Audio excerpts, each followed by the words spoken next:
Assalamualaikum warahmatullahi wabarakatuh. Mustafa Muhammad sallallahu alaihi wasallam Husan ila mu'alif hadal kitab Sayyid Syekh Nawawi Ad-Dimashqi Husan ila ba'na umatina wa jantina Husan ila mahatina al-asqiya malang talamidhim wa asatihim wa alim baitihim lillahi ta'ala lahumul fatihah.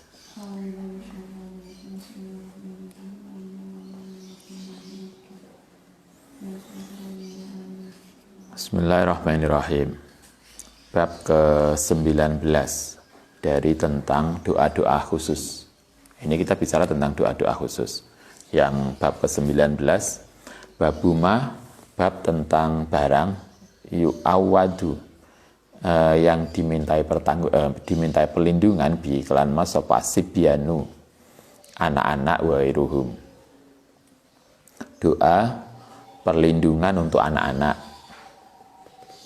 Rawaina fi sahih Bukhari rahimallahu taala an Ibnu Abbas radhiyallahu anhuma qala kana ana sapa Kanjeng Nabi Muhammad sallallahu alaihi wasallam iku yu'awidu, minta perlindungan sapa Allah Al Hasan wal Husain. Ini doa yang kalau Anda nanti punya anak kecil agar anak-anak itu terjaga. Kalau kemarin dari Ibnu Abbas dikalungi jimat. Doa apa kemarin yang ditulis? Kemudian ada toh, bisa lupa. Kayaknya ada doa untuk ini dibaca untuk kalau orangnya sudah besar diijazahkan dibaca oleh yang besar. Tapi kalau anak-anak yang belum bisa baca doa, maka doa itu ditulis di kain atau di apa, kemudian dikalungkan ke anak itu. Itu Ibnu Abbas yang kemarin. Kalau yang ini yang diajarkan Nabi yang lain untuk anak-anak. Uidukuma bikalimatil laitamati min kulli syaitanin wa hamazin wa hammatin wa min kulli ainin laimin. Ini doa untuk perlindungan bagi anak-anak. Yang ketika itu Kanjeng Nabi adalah untuk Said Hasan dan Husain. Uidukuma, minta perlindungan sapa ingsun kuma ing kalian berdua bikalimatil laitamati dengan kalimatnya Allah yang sempurna, minta perlindungan mingkul syaitonin dari setan, wahammatin, lan hammatin itu segala sesuatu yang berbahaya, itu hammah, wa mingkuli ainin, lan dari segala pandangan laimin yang menyakitkan. Kita minta perlindungan dari Allah, kepada Allah dari satu, setan, yang kedua hammah, binatang-binatang yang menyakitkan, wa mingkuli ainin laimin, dan dari pandangan yang tidak baik.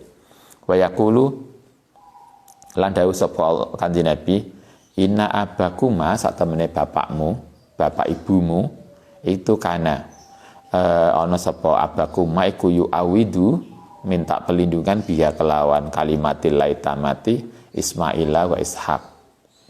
Nabi Ismail artinya Nabi Ibrahim dulu juga doanya ini untuk perlindungan untuk putra.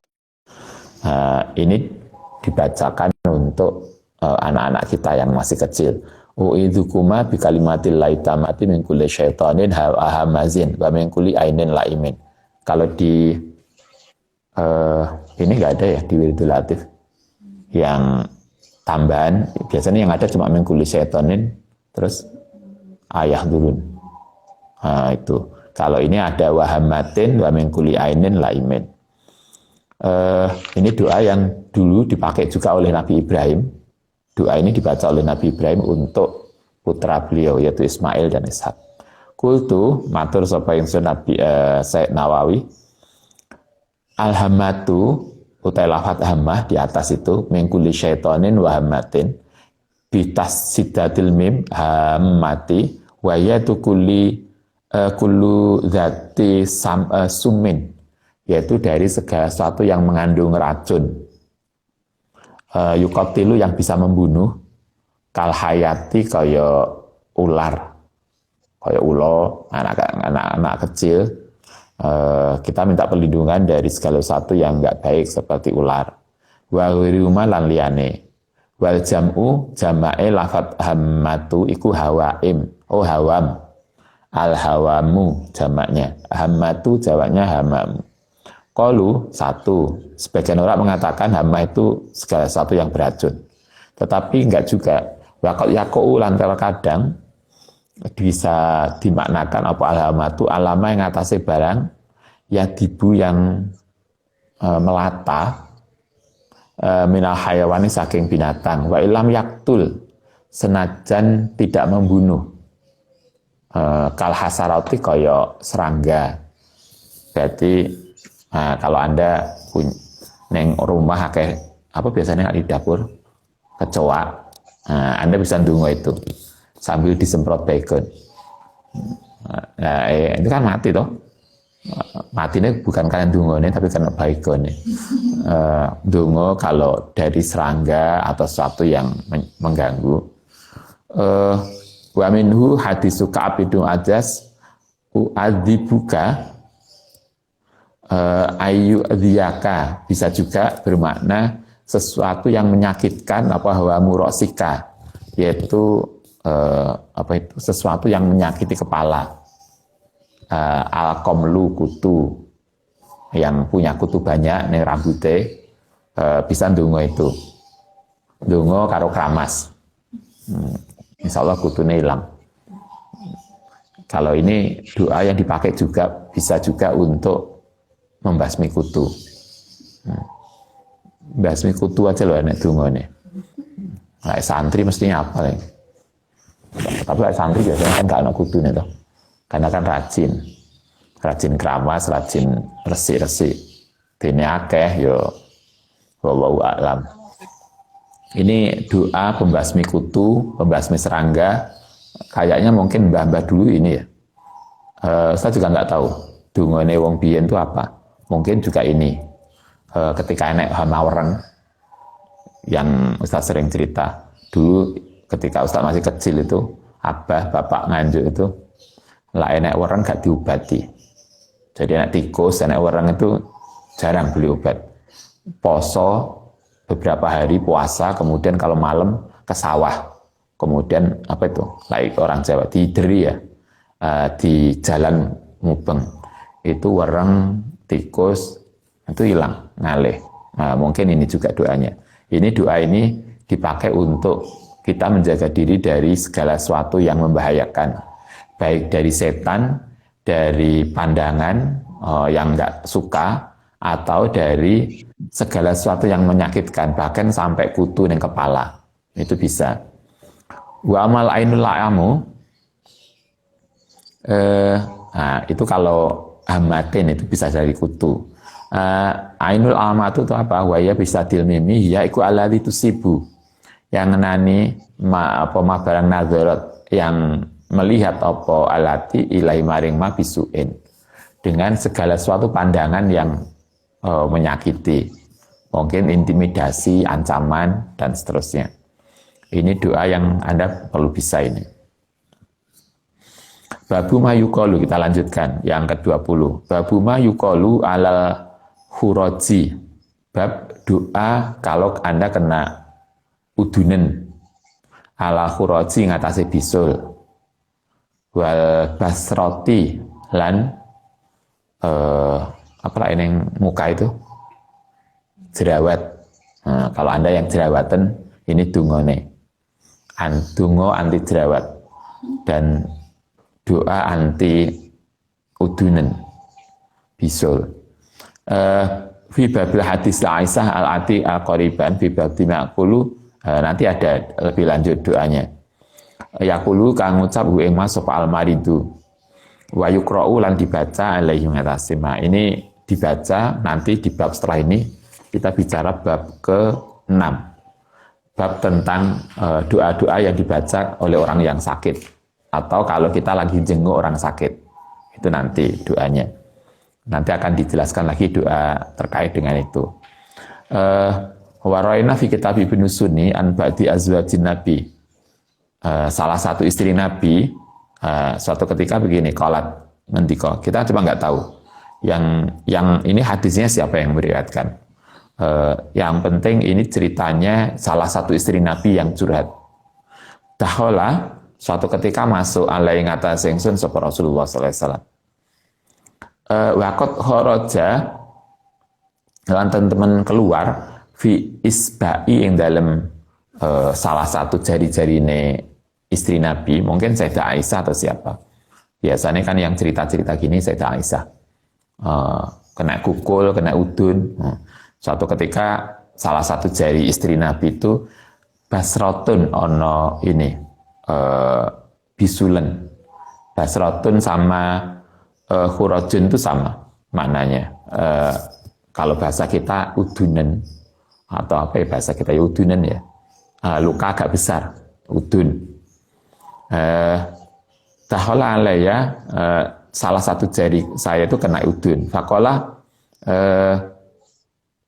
mongko dawuh sapa Nabi, indaka dari rotun, indaka ono iku sanding sira dari rotun, ono parfum. Kata Nabi, apa kamu punya nggak minyak wangi? Nah, bahasa kita gitu. Punya parfum nggak? Bahwa doa mongko meletakkan sapa Nabi ha ing dari roh alaiya ing atase basroh. Jadi kemudian oleh Nabi udune tadi, luka yang di tangannya salah satu istri Nabi tadi dikasih wangen-wangen, dikasih parfum. Setelah itu Nabi ndongonya ini, Allahumma mustaghirul kabiri wa mukabbiras saghiri. Saghir mabi. Oleh Nabi didongan itu. Sing kena jerawat, yang Anda kena jerawat, kena udun. Kalau ngikuti Nabi, udun itu kemudian diolesi minyak wangi. Atau diolesi apa kalau kita sekarang salep ya, salep lah obatnya. Jadi diolesi salep sambil doa. Jadi bukan dungo tok kayak Nabi tidak dungo tok, juga tidak ngobati tok. Jadi ada obatnya dan ada doanya. Kalau zaman itu Nabi itu minta dari roh itu kalau bahasa kita tuh kayak parfum atau minyak wangi. Kalau kita ya mungkin salep, kayak itu. Setelah dikasih salep, kemudian ditungani Nabi. Doanya begini, Allahumma mustaghirul kabir wa mukabbiras saghir. Saghir mabi. Ya Allah, Allahumma ya Allah, mustaghirul kabiri yang mengecilkan perkara yang besar. Wa mukabbiras saghir dan membesarkan perkara yang kecil. Saghir mabi. Mugi membuat kecil sapa tuan maing barang bi yang ada pada saya. Begitu ditungani Nabi, fatu fiat, mongko sembuh. Sing donga Nabi masalah. Kita yo mungkin nunggu tidak langsung karena kualitas doanya yang beda. Qultu al-basratu utai basroh bi fathil ba'i, ba di fathah, wa iskanisa disukun, wa fathima bisa juga dibaca basaroh atau basroh. Lughotani wawaku hurajun sigorun. Basroh itu berarti luka yang kecil. Kalau kita kayak kukul itu lebih kecil nggak be udun. Pokoknya kayak udun tapi cilik, itu basroh. Yukalu basiro wajuhu. Karena itu basiro apa wajuhu, kukulen wajah. Jadi luka bisulen tapi kecil, biasanya nak wajah. Cuma ini tadi istri Nabi tadi itu bukan hanya di wajah tapi di di jari-jari. Salah satu itu bedanya basroh. Wa amad dari roh utawi dari roh wa yaiku futatu kosobin potongan kayu min kosobiti bi toyibi saking kayu yang wangi. Kalau bahasa kita apa ya? Bibit wangi. Ini tapi kayu. Mungkin kalau kita salep gitu ya. Salep yang kemudian dioleskan. Cuma ketika itu bukan salep. Ketika itu model bubukan tapi dari kayu yang wangi. Yuja'u bihi minal hindi. Biasanya kalau zaman itu impor dari India. Zaman Nabi aja loh impor barangnya. Istri Nabi parfumnya aja impor dari India. Itu pakai obat untuk salep beliau. Oke, itu doa satu, doa kutu, doa bisul, udunen. Kita udah belajar itu. Kita lanjutkan. Kitab Al-Qalil Marid, bab ke-6. Kitab tentang sakit. Wal mauti lan mati. Mengingat mati dan sakit. Wamalan barang ya ta'alaku yang berhubungan bima kelawan persoalan mati dan sakit. Satu, bab pertama, babu istihbabil iksari, bab disunahkannya memperbanyak min dzikril mauti. Kita itu disunahkan untuk banyak sering ingat mati, ingat besok lan ing akhirat, maksudnya begitu. Sehingga kita kemudian bisa senantiasa mengevaluasi diri kita. Warwaina bil asanid sahihah, diriwayatkan dengan sanad sahih di kitab Tirmidzi wa kitab Nasa'i wa kitab Ibnu Majah wa lima an Abi Hurairah radhiyallahu an Rasulillah sallallahu alaihi wasallam. Nabi ngendikane begini, aksiru dzikra hadimil ladzat. Aksiru mengingato sapa sira dzikra hadimil ladzati, ing ingat sesuatu yang memutuskan kenikmatan. Yakni al-maut, yaitu sering ingatlah mati, ingat kematian. Karena dengan mengingat mati itulah, maka kita kemudian menjadi hati-hati tentang perilaku hidup kita. Orang yang berbuat maksiat, orang yang berani melanggar aturan, itu kan biasanya lupa kalau dia akan mati. Lupa kalau dia itu akan dimintai pertanggungjawaban.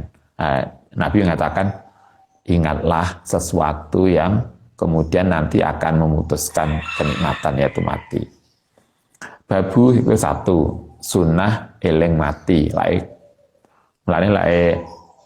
Anda, kita itu biasanya kan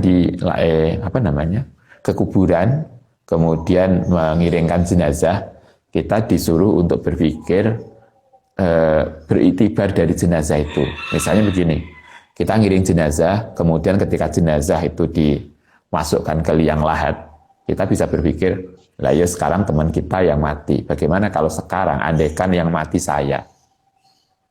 Kan gitu toh. Andaikan hari ini yang mati bukan dia, tapi saya. Apakah saya sudah siap dengan segala yang kita butuhkan untuk kehidupan akhirat? Bagaimana kalau yang mati saya?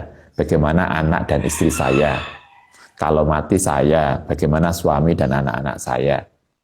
Jadi akhirnya kita tuh berpikir, tidak sembrono, kehidupan itu menjadi hati-hati dan terevaluasi.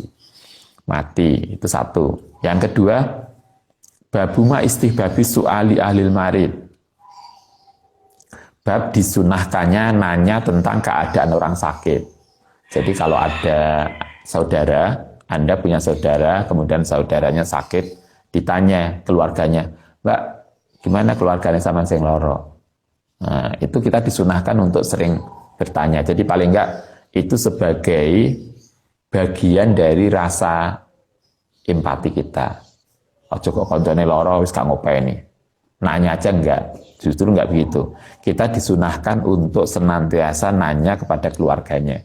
Mbak, saya kemarin dengar katanya keluarganya nek sing loro. Ya apa sudah baikan nah? Paling enggak begitu, nanya kabarnya. Wa qoribi lan kerabatnya, anhu saking marid. Kerabatnya kalau mungkin kita tidak bisa jenguk atau tidak bisa nanya ke yang sakit, maka kerabatnya ditakoni. Sehingga kerabatnya merasa bahwa teman-temannya itu perhatian pada dia. Itu satu. Kemudian wa jawabil mas'uli. Lan ini terkait dengan etika jawab persoalan. Kalau Anda misalnya enek keluarga kita sakit, kemudian ditanya, Mbak, gimana? Mbak sampean, keluarga sampean yang loro. Nah, bagaimana jawaban kita? Rawaina fi sahih al-Bukhari, yang dalam sahih Bukhari, an Ibnu Abbas radhiyallahu an. Ana Ali bin Abi Thalib. Saat temannya Ali radhiyallahu an iku kharaja keluar min indi Rasulillah sallallahu alaihi wasallam, dari sisi Kanjeng Nabi. Ini pas Kanjeng Nabi gerah, Kanjeng Nabi sakit menjelang wafat. Sing nunggoni Ali. Kanjeng Nabi itu sakit di kamarnya, di rumahnya Sayyidah Aisyah. Jadi beliau ketika sakit menjelang wafat, itu beliau tidurnya di rumahnya Sayyidah Aisyah. Tetapi yang jogo tidak hanya Sayyidah Aisyah, di situ ada Ali bin Abi Thalib, ada Sayyidah Fatimah, putri dan menantunya senantiasa mendampingi beliau, selain istri beliau yaitu Sayyidah Aisyah. Nah, suatu ketika Sayyidina Ali itu keluar dari dalamnya Sayyidah Aisyah ketika beliau merawat Kanjeng Nabi. Fi wajaihi yang dalam kasus sakitnya Nabi alladzi tufiya, yang kemudian menyebabkan beliau wafat. Qala sepaan nasu ya Aba Hasan. Kita Pak Hasan, Pak Hasan. Biasanya manggilnya Pak nama anak itu. Kita juga gitu. Akhirnya namanya dewe ilang. Misalnya kalau ada Pak Samad, anaknya jenenge Samad, mbak tahu siapa jenenge, diceluk Pak Somad. Padahal Somad itu nama anaknya. Sayyidina Ali juga gitu, punya nama Hasan putrane. Kemudian dipanggil oleh orang-orang ya Aba Hasan, Bapak Hasan. Kaifa asbaha, bagaimana keadaan asbahat seperti Rasulullah SAW. Sahabat ngajari kita begitu, kalau ada yang sakit, kemudian ada keluarganya ketemu ditanya, Sayyidina Ali, bagaimana keadaan Nabi? Nah, kita disarankan begitu, nanya keadaan orang yang sakit. Oke, itu kalau di sini hukumnya sunnah. Jadi sunnah kita nanyakan keluarga orang yang sakit, nanya keluarga dari keadaan orang yang sakit. Nah, sekarang etikanya, kalau keluarga kita yang sakit, kemudian kita ditanya, bagaimana jawabannya? Faqala asbaha bilhamdulillah. Gimana Kanjeng Nabi Sayyidina Ali? Alhamdulillah barian, Nabi sehat. Bukan kok, ya apa kabarnya Mbak? Masya Allah, Mbak. Jadi mulanya etikanya kan gitu. Ini kan sebetulnya sama juga ketika kita nyambangi. Enak kondone loro rumah sakit. Loro apa Mbak? Loro. Iya kok ngene iki winginane yo ono, Mbak. Mati, Mbak. Enggak. Coba, ini kan Nabi sudah sakit parah. Nabi itu sudah parah banget sampai kemudian beliau tidak bisa ngimami salat subuh loh. Sampai Sayyidina Abu Bakar diminta oleh Nabi untuk ganti beliau sebagai imam salat. Tapi Ali tetap mengatakan alhamdulillah Nabi barian. Nabi sehat-sehat saja, baik-baik saja maksudnya. Jadi nggak pernah kemudian bilang wah Nabi parah banget ini kayaknya. Enggak, tapi alhamdulillah Nabi baik-baik aja. Jadi artinya kita diajari untuk kalau kita terkait dengan yang sakit, biasakan untuk berpikir positif dan menjawab dengan pandangan yang positif. Kayaknya kayak dokter lah. Dokter kan begitu toh. Anak lu waro nemen ya. Enggak apa-apa Bu, ini biasa sakit begini. Suatu ketika dulu pernah Ustaz diajak yai. Begitu ndelok anak wong loro itu mungkin beliau orang yang luar biasa, termasuk yang mukasafah, yang bisa tahu. Begitu loro, terus keluarganya dibilang, anu nggih, mungkin lah putrane minta apa saja, tolong dituruti. Beberapa hari kemudian putranya meninggal. Kata yai ketika, tapi beliau ceritanya setelah meninggal. Kenapa kemarin beliau ngomong putranya lah minta apa saja dituruti? Karena yai ngerti bahwa umurnya sudah nggak lama, sehingga agar tidak ini, beliau pesennya bukan kok diomongi, walaupun yai tahu mungkin dengan isyarat beliau tahu kalau umur anak ini nggak lama, bukan kemudian hati-hati lupa ini ndang ini loh, enggak, tapi beliau mengatakan tolong mungkin anu nggih, kalau putranya minta apa saja dituruti. Jadi nggak ada informasi yang mengkhawatirkan.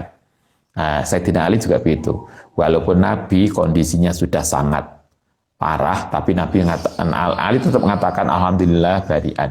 Nabi baik-baik saja. Padahal Nabi jelas tahu. Sayyidina Ali tahu karena beliau yang nunggu itu. Yang masuk ke rumahnya Sayyidah Aisyah itu kan hanya mereka bertiga. Nggak ada yang lain. Yang masuk nunggu setiap hari kan hanya Sayyidina Ali, Sayyidina Fatimah, dan Sayyidina Aisyah yang nungguin Nabi. Bahkan kan kalau di dalam hadis Kanjeng Nabi itu di pangkuan mereka ketika wafat.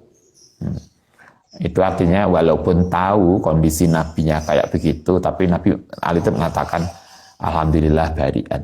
Itu etikanya, tidak pernah mengucapkan sesuatu yang nggak baik terkait dengan orang yang sakit. Oke, cukup itu aja. Nanti kita lanjutkan awal bab. Ini hari libur, bisa punya sedikit waktu refreshing. Baik, ada pertanyaan? Nggak ada. Baik, kita lanjutkan besok. Bab Yakulu al-Marid, doa yang dibaca oleh orang yang sakit, dan doa yang dibaca oleh orang yang jenguk orang sakit. Nanti kita lanjutkan besok. Al-Fatihah.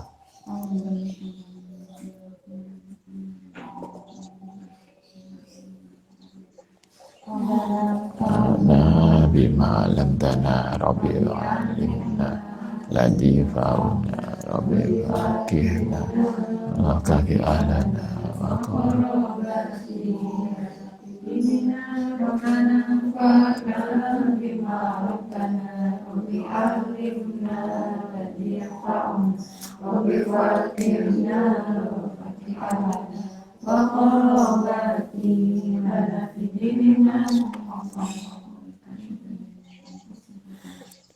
Assalamualaikum warahmatullahi wabarakatuh.